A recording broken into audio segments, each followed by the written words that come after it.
Можно ли говорить о том, что банковская система Абхазии адаптировалась к новым геополитическим и экономическим реалиям? Насколько она оказалась устойчивой? Благоприятные финансовые показатели в банковском секторе вселяют оптимизм, потому как в какой-то степени они отражают ситуацию в экономике республики. Изолированность от международных финансовых рынков, частичная признанность Абхазии. Неожиданно, но эти факторы помогли пройти острую фазу без значительных потерь. Можно сказать, что у нас выработался очень хороший иммунитет в 2017-2018 году, когда мы вводили временную администрацию в Сбербанке и когда ситуация была на грани коллапса. Нужно сказать, что все мероприятия, которые проводились в 2017-2018, ну и в 2019 году, они только-только стали приводить к каким-то результатам. Впервые у нас в прошлом году, даже в позапрошлом первый раз 2 миллиона прибыль у Сбербанка была, в прошлом 16 миллионов. Это очень хороший показатель. И, конечно же, нельзя сказать, что банковская система очень крепкая, очень здоровая, но самое главное, она устойчивая. Изолированность от мира, формирование в замкнутом пространстве, оно, конечно, дает нам возможность не особо сильно чувствовать то, что происходит за пределами Абхазии. А вот о том, как прошел прошлый год, хорошо или нехорошо, я как руководитель банка должен опираться в первую очередь на цифры. Потому что год всегда проходит по-разному для всех. У одних банков хорошо, у других плохо. Но если говорить о системе банковской, то можно сказать, что год прошел прекрасно. Можно сказать прекрасно, потому что по банковской системе у нас 5 банков закончили с очень хорошей прибылью. Несколько банков с убытками небольшими, но в целом по системе, если в 2021 году банковская система показала прибыль 34 миллиона рублей, то в прошлом году на фоне всех событий, которые вокруг в мире происходят, прибыль банковской системы увеличилась более чем в 2 раза, и банки продемонстрировали финансовый результат с плюсом 78 миллионов рублей. Это за счет чего такой За счет результат? за счет того, многих факторов, за счет улучшения процесса кредитования, более качественный процесс кредитования, более качественное обслуживание кредитов и, естественно, по росту оборотов по экономике. Банковская система ведь является частью экономической системы в целом. И когда в страну заходит больше денег, естественно, банки больше обрабатывают денег и, соответственно, зарабатывают больше комиссий. Но, к примеру, оборот трансграничный, внешние притоки, отток денег в Абхазии из Абхазии составил 124 миллиона рублей в прошлом году. В позапрошлом был 98. То есть на 25%, на 27% вырос товарооборот. Этот товарооборот проходит через банки. Соответственно, банки получают больше комиссий. Это тоже явилось источником прибыли для наших банков в прошлом году. Поэтому можно сказать, что если опираться на финансовые результаты, то не на цифры, то для банковской системы Абхазии 2022 год был хорошим. Ну, хорошее это все относительно, можно еще лучше, безусловно, но если сравнить с 2021 годом, то он оказался значительно лучше. И мы очень надеемся, что и 2023 год продемонстрирует такие же результаты. Вы говорите о вот таких результатах, и что это отражение экономической ситуации в стране, да? Но сейчас вам могут возразить, что простые граждане не чувствуют улучшений. Я не могу оценивать эмоции. Вот бывает ситуация вроде бы, вот смотрите, многие люди жили намного счастливее после войны, когда была блокада, когда вынуждены мы были пешком ходить, не было транспорта, но эмоционально было все комфортно. Потому что была победа позади, впереди надежды на светлое лучшее, но в деньгах было очень плохо. Сейчас вроде у людей машин много, посмотрите, что творится на улицах, у каждой семьи по одной, по 2 машины, доходов больше у многих. И я же не социолог, мне сложно говорить о настроениях людей. Мне, как банкиру, важно опираться на цифры, а цифры это в нашем случае конкретные деньги, которые я и демонстрирую, анализирую. Вне зависимости от того, как общество, население или предприниматели воспринимают, стало лучше или хуже. Я говорю еще раз, если хорошо отойти от эмоций, банковская система заработала больше в 2022, чем в 2021. Лучше это или хуже, это уже субъективная оценка. Банковская система устойчива, но вопросы остаются. К примеру, почему не предоставляются длинные и дешевые кредиты? Предприниматели недовольны высокими ставками и ждут времена, когда кредиты станут доступными.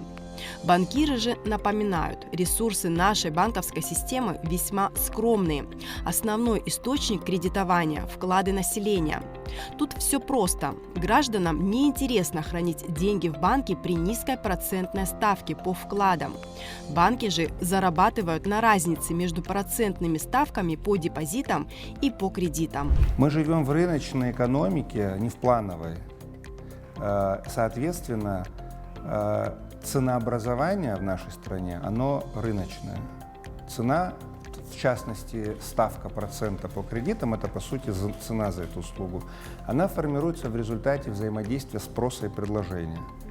Как вы правильно отметили, чем больше будет вкладчиков, чем больше денег население и организации будут хранить в банках, тем больше будет денег у банков, соответственно, больше возможностей давать кредит. Чем больше будет возможностей, соответственно, цена будет падать.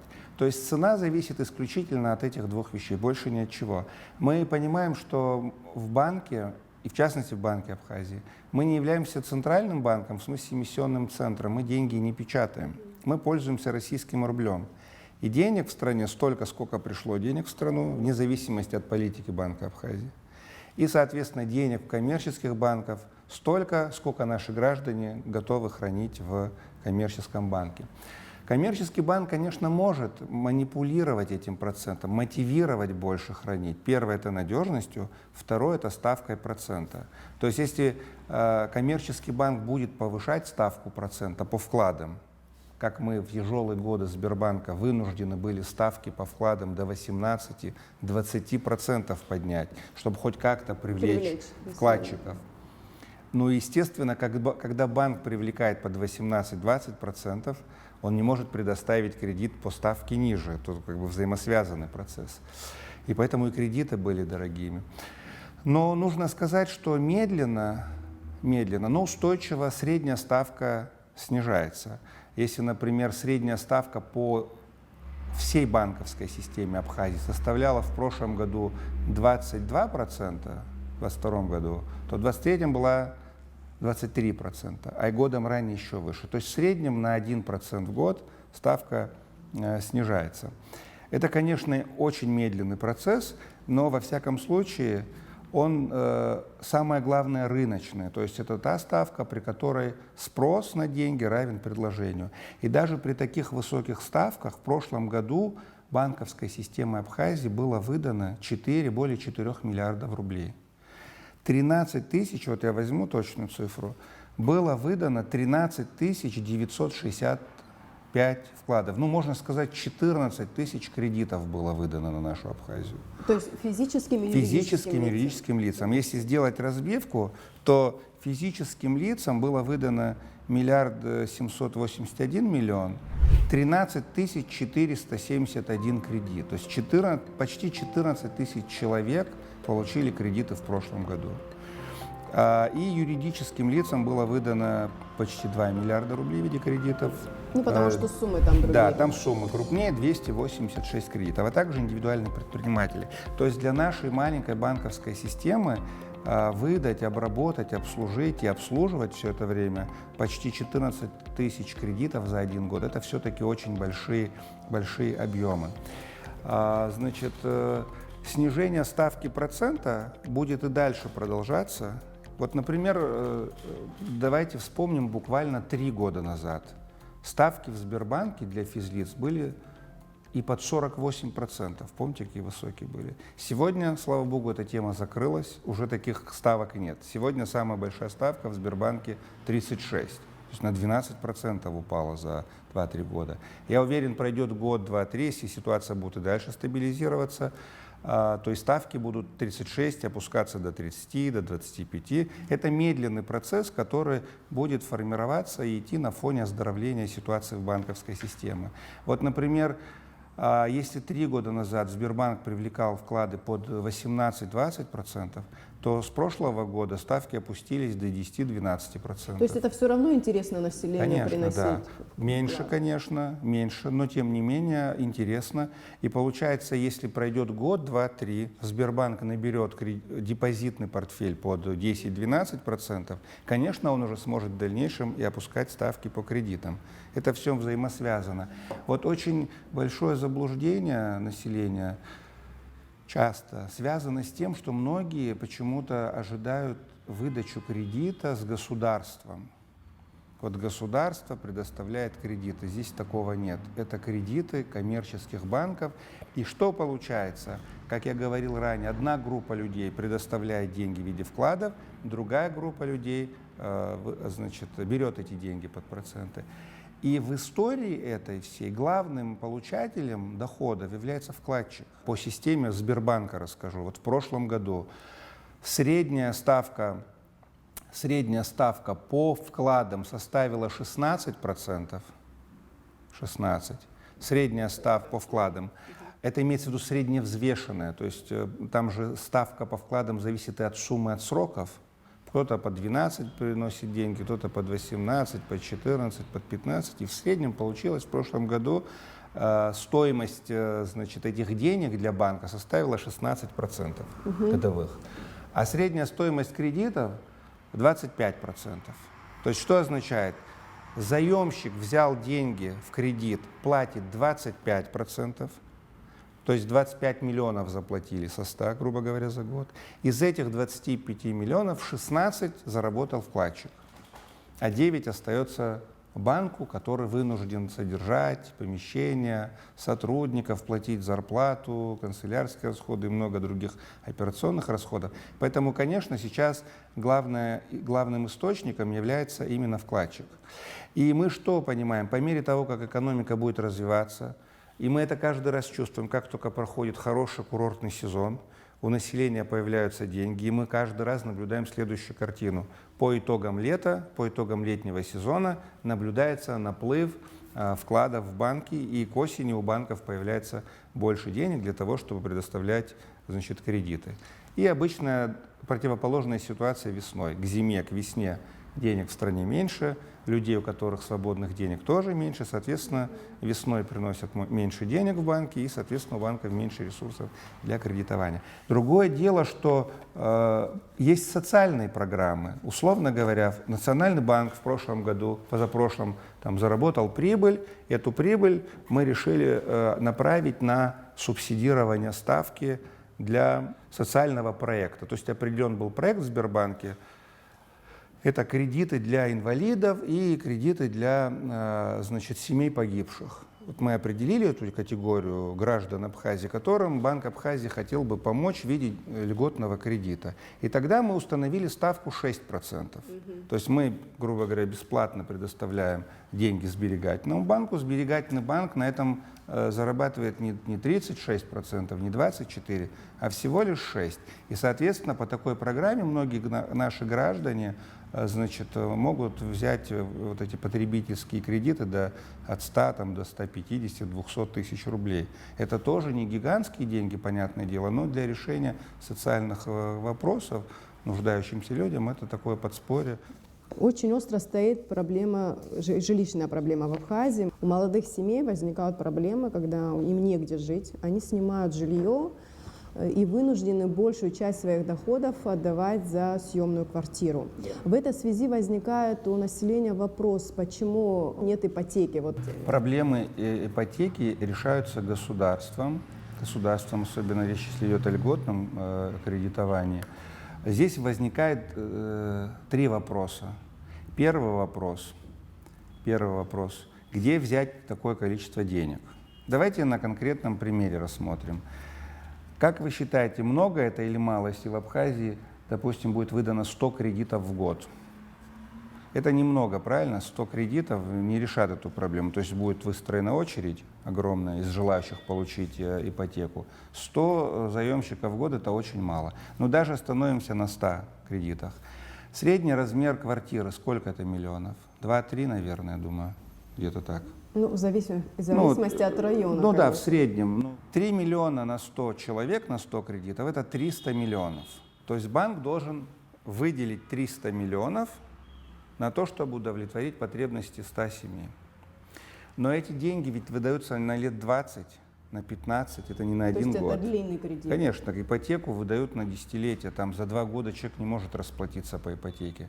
Соответственно, в этом году надо выделить 300 миллионов, в следующем году еще 300, в следующем году еще 300, и за 10 лет 3 миллиарда рублей.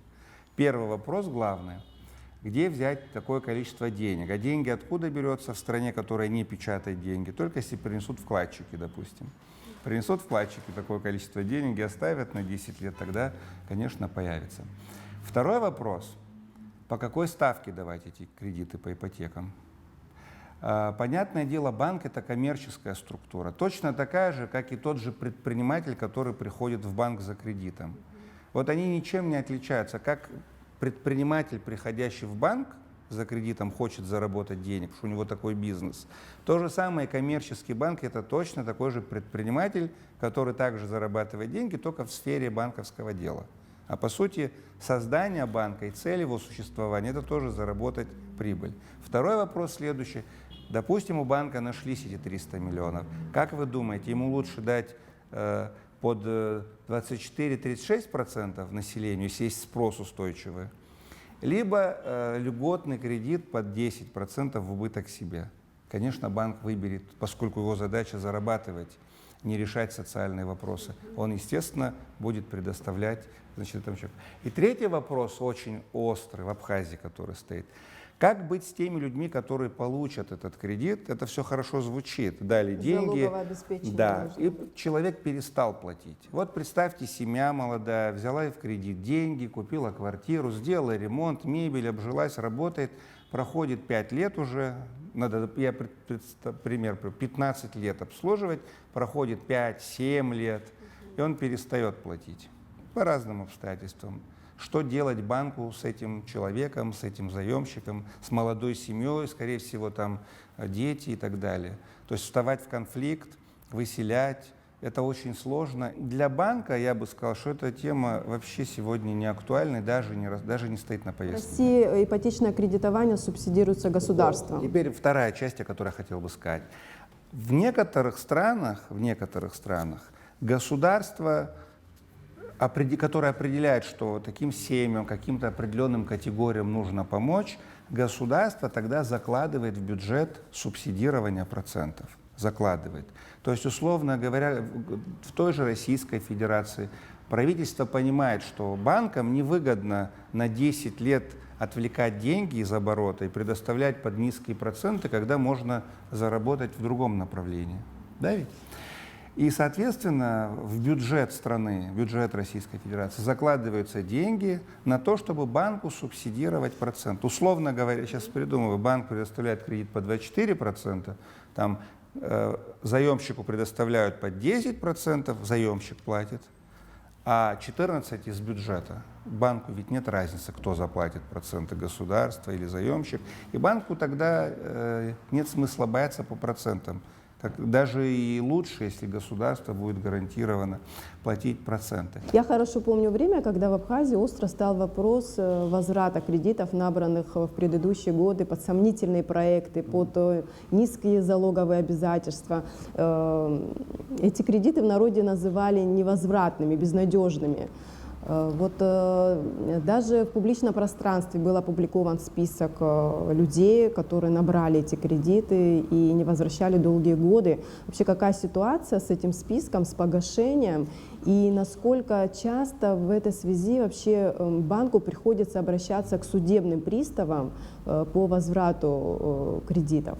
Я вам могу информацию о Сбербанке сказать, поскольку Национальный банк является учредителем и собственником Сбербанка, поэтому как бы картину знаю хорошо по этой теме. Значит, в Сбербанке кредитный портфель, он представлен как бы двумя частями сегодня. Одна часть – это старые кредиты, которые достались в наследство от предыдущего руководства и накопились за многие годы.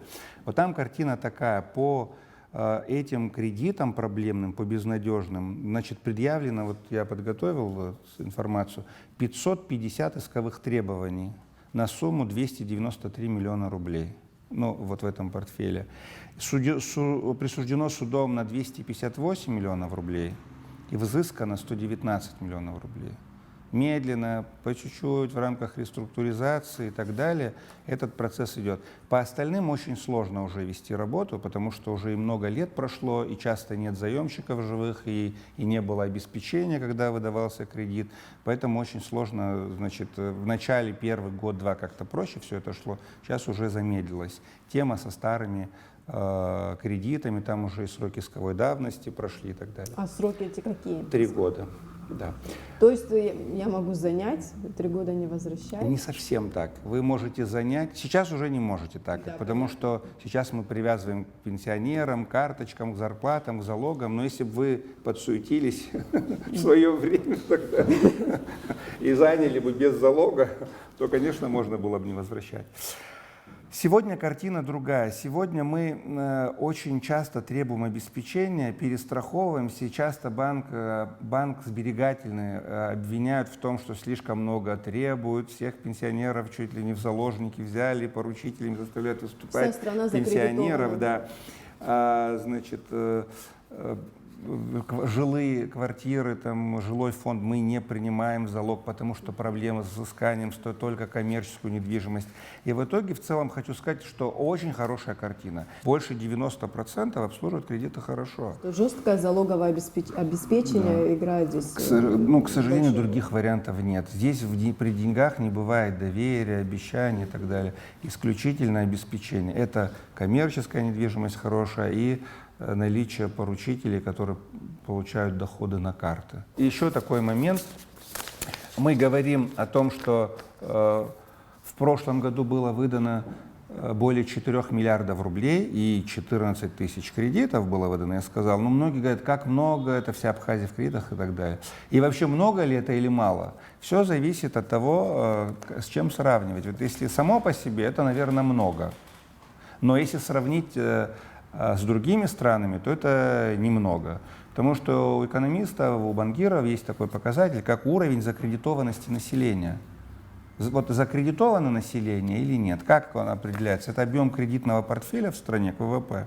Вот в Абхазии уровень закредитованности населения едва превышает 10% ВВП, 10%. Там в России 21%.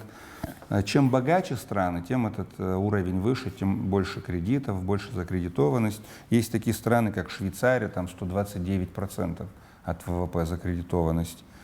Южная Корея 106%. Ну, чем беднее страна, тем меньше возможностей у банков кредитовать население. Соответственно, тем и ниже уровень закредитованности. Очень часто эксперты в области экономики говорят, что в Абхазии очень высокий теневой объем экономики. Вот насколько вот этот теневой объем влияет вообще на развитие банковской системы? Конечно же, если бы больше оборотов было бы не в тени, а, как говорится, в белую работало, конечно бы очень много транзакций проходило бы через банковскую систему, и тогда и налоговая система, налоговые органы видели бы эти транзакции, доходы фиксировались бы, банки зарабатывали бы комиссии. Конечно же, как и в целом для всей экономики, и для банковской системы в частности, наличие большого теневого сектора – это упущенные доходы для банков, а для государства упущенные налоги. Ну, как бы здесь вот так все взаимосвязано.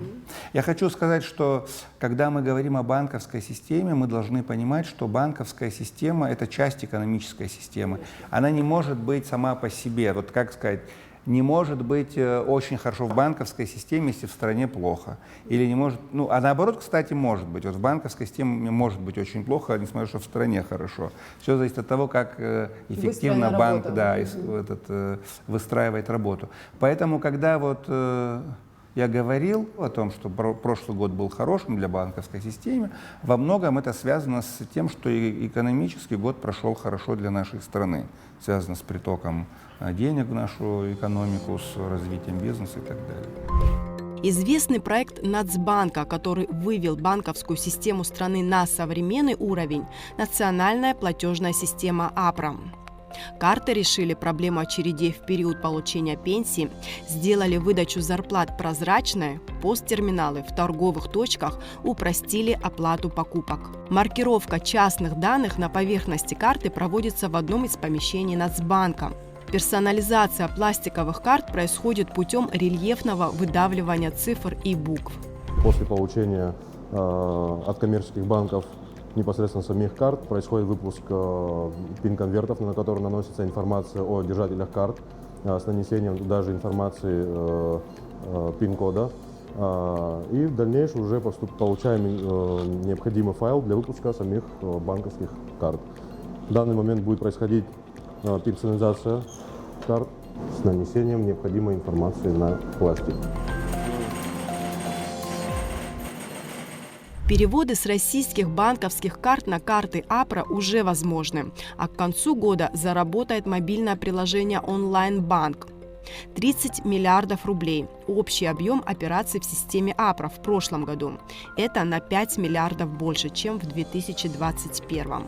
Обороты по национальной платежной системе превысили 30 миллиардов рублей.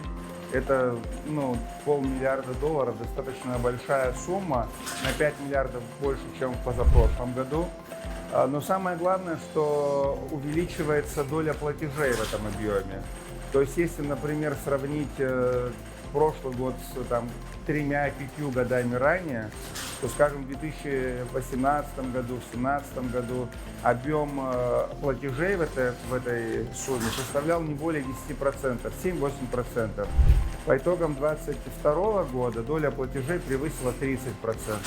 То есть каждый третий рубль, который прошел и обработан в национальной платежной системе, был связан не с снятием денег с банкомата, а с платежами. В этом смысле культура населения растет, связанная с тем, что карта становится инструментом платежей. И, естественно, рост инфраструктуры, количественный, имеется в виду все большее число торговых точек, торгово-сервисных предприятий, которые устанавливают ПОСы, приводит к тому, что людям нет необходимости снимать наличность в банкомате, чтобы отдавать ее, торговым точкам, когда они могут непосредственно с кассой, с пластиком расплатиться. Количество посттерминальных устройств в прошлом году превысило 3500 по Абхазии. Это достаточно большая сумма. Конечно, недостаточно, тема эта развивается, но уже ощутимо. То есть сегодня уже никого не удивит, когда даже в небольшой торговой точке мы видим ситуацию, когда люди расплачиваются картами. Поэтому мы также предполагаем, что увеличение количества посттерминальных устройств на территории Абхазии также будет способствовать увеличению доли платежей. Все это вместе, все это взаимодействует и приводит к одному результату. Ну и хорошая новость, которая была у нас также в прошлом году, связана с тем, что сегодня, например, держатели российских банковских карт могут переводить деньги на карты АПРА через приложение. Большинство российских коммерческих банков предоставляют такую услугу, мы заключили договоры. Теперь не нужно ходить в банк по реквизитам или через систему денежных переводов без открытия счета. Сидя дома, через приложение телефона можно пополнить карту АПРА. Но это пока в одну сторону, то есть с российских банков на карты АПРА. Но Банк Абхазии также развивает направление по внедрению банковских приложений для наших коммерческих банков абхазских. Мы предполагаем, что уже к концу этого года первые абхазские банки предоставят такую услугу. Онлайн-банки, да? Онлайн, да. И тогда наши граждане также смогут с карты АПРА переводить не только на карты АПРА, но и на российские карточки российских банков. Объем операций по карте МИР в 2022 году превысил в 2 раза выше стал, да, этот объем. О чем это говорит? О том, что был рекордный турсезон? Прежде всего о тех санкциях, которые введены в отношении Российской Федерации, уходе платежной системы Visa и MasterCard. То есть к моменту объявления санкций ухода международных платежных систем с Российской Федерацией доля карты МИР не превышала 20%. Остальные 80% это были держатели карт Visa и MasterCard в России. Но в связи с уходом международных платежных систем коммерческие банки Российской Федерации выдают уже карточки МИР своим клиентам. продолжает давать возможность пользоваться старыми картами Visa и MasterCard, но новые карточки – это МИР, соответственно, число держателей карт МИР увеличивается в Российской Федерации. Соответственно, когда россияне приезжают в Абхазию на отдых, то у них на руках все больше карт МИР, и, соответственно, и обороты по картам МИР также в Абхазии увеличиваются.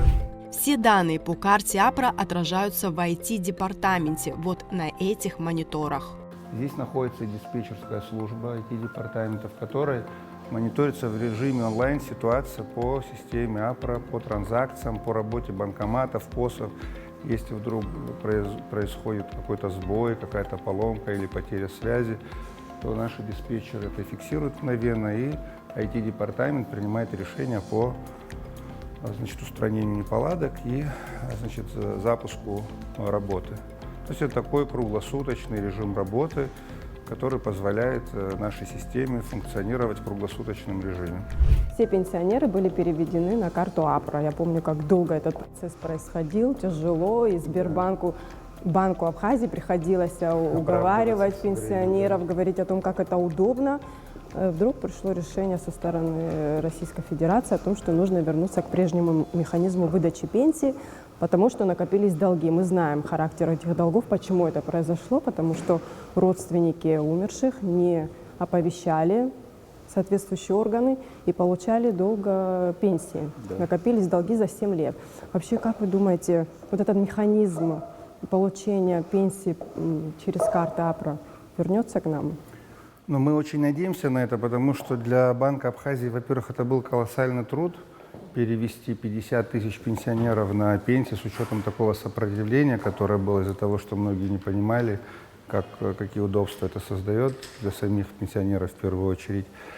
Вот. Но, как вы правильно отметили, что за многие годы часто возникала ситуация, когда люди за умерших пенсионеров по карточкам умерших пенсионеров продолжали снимать пенсии с банкоматов. Естественно, это выливалось в незаконно полученные средства.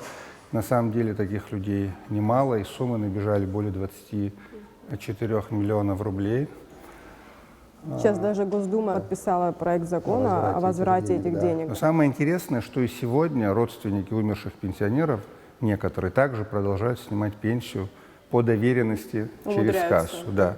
Этот процесс продолжается, правда, в меньшем количестве, но разница заключается в том, что если раньше непонятно было, кто снял деньги с банкомата, потому что неизвестно, у кого карта на руках, а сегодня все фамилии, имена известны. То есть поднимается архив, и видно, что, допустим, Иванов, там, Петров, Сидоров пришел за умершего пенсионера, снял пенсии. И все имена известны. В этом смысле разница. А так, конечно, для Банка Абхазии удобнее было бы и для самого Сбербанка, если бы все вернулось на выдачу российских пенсий по картам, поскольку для банка это дополнительные многомиллионные расходы. У Абхазии есть своя валюта – абсар. Она не используется в торговле, но нумизматы покупают абсары в своей коллекции. Банк выпустил более 100 видов памятных монет и одну единственную банкноту. Монеты изготавливаются из драгоценных металлов высокой пробы и имеют в первую очередь инвестиционную привлекательность. Рыночная стоимость абхазских абсаров определяется спросом. Как правило, он высокий. Мы к этому году также продолжаем работу. Будет имитирована, выйдет об обращении вторая банкнота, 25 абсаров, то есть номиналом 25 абсаров, 250 рублей, тоже ограниченным тиражом, 15 тысяч штук. Но скажу вам по секрету, на большую часть тиража уже есть спрос, потому что люди, которые следят за нашей миссионной деятельностью, знают, что будет вторая банкнота, и уже бронируют, потому что это представляет для них большой интерес. Также в следующем году выйдет финальная монета из серии одежды и вооружения народов Кавказа. Большая монета, где-то весом около Это все проекты, пока ориентировочно говорю, около полкило серебра здесь. Тиражом 100 штук она будет завершать эту серию, которую мы уже несколько лет ведем. Будет, наконец, издана, уже много лет мы заказали, но в связи с ковидом все эти дела были отложены. Это вот серия детских монет, нардские абхазские. Вот, и монета золотая, которая давно не выходила из золота, монета Банка Абхазии, это Псхалион.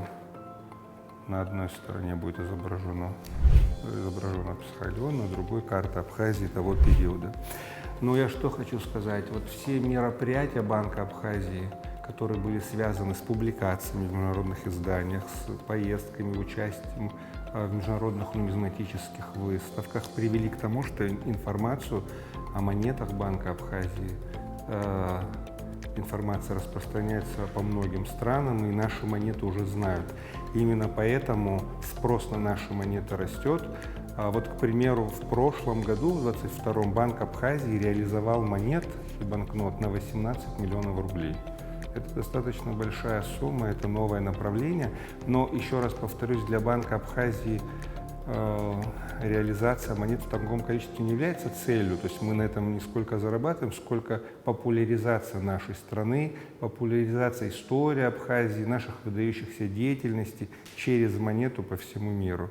Также, вот, как пример, в прошлом году в главном нумизматическом журнале России «Золотой червонец» на обложке, значит, изобразили нашего выдающегося писателя Фазиля Искандера, приурочили к выпуску монет серии Фазиля Искандера и его героя. Также внутри журнала есть информация об этом. В следующем номере журнала нам выделили 8 страниц, 8 полос. Мы, значит, представили вот монеты Абхазии через историю, через древнюю историю нашей страны. Серия выдающихся личностей представлена, достопримечательности Республики Абхазия. Это все косвенно рекламирует нашу страну, информацию не только об Абхазии, но и о людях, которые символизируют нашу страну, люди, которых мы ценим, уважаем и гордимся. Каким будет следующий финансовый год для Банка Абхазии, зависит во многом от внешнеэкономических процессов, турпотока, предпринимательской активности.